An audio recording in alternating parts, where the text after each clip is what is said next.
मां न कंहिंजो भाया था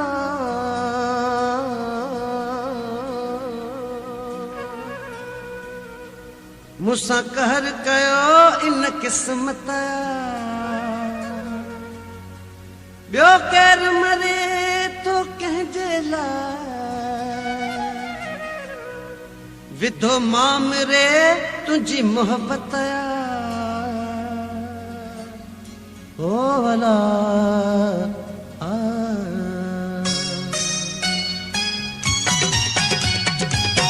छा भला तोखे यार चवां मां छा भला तोखे यार चवां मां सूरज न अथई सहंदो वतां थो सिकंदे सिकंदे साल लंघे विया रोअंदो वतां थो मां सिकंदे सिकंदे साल लंघे विया रोअंदो वतां थो मां छा भला तोखे यार चवां मां छा भला तोखे यार चवां मां सूरज न अथई सहंदो वतां थो सिकंदे सिकंदे साल लंघे विया रोअंदो वतां थो मां सिकंदे सिकंदे साल लंघे विया रोअंदो वतां थो मां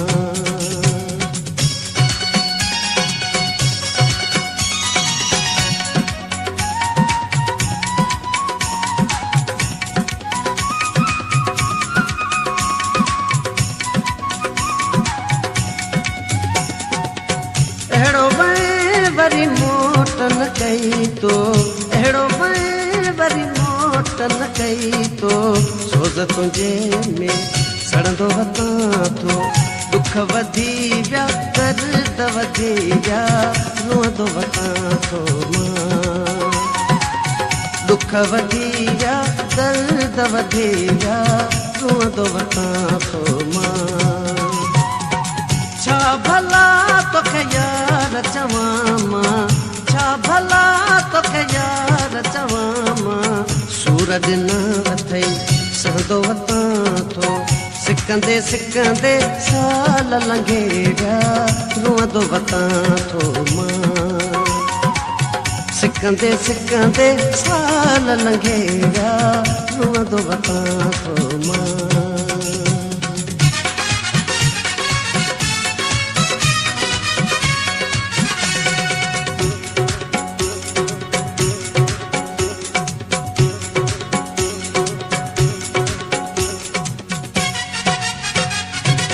रोज़ मिलण मूंसां ईंदो हुए तूं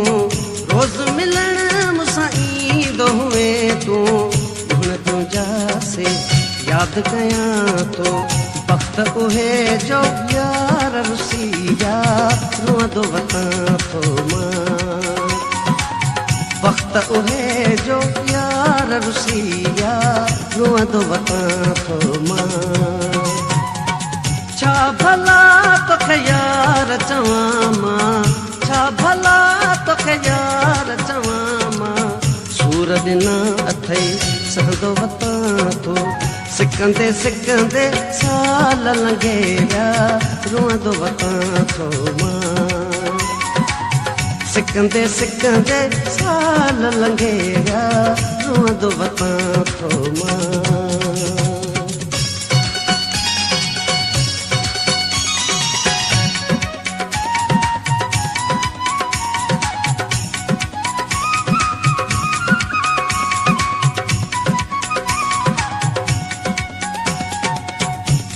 उम्मीदुनि ते मां अली गुल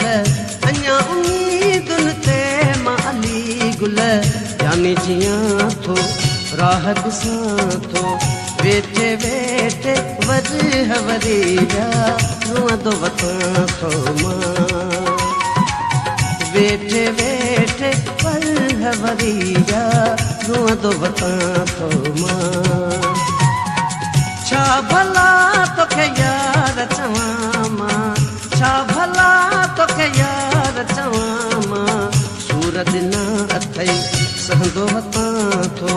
सिकंदे सिकंदे साल लंघे विया रुअंदो वतां थो मां।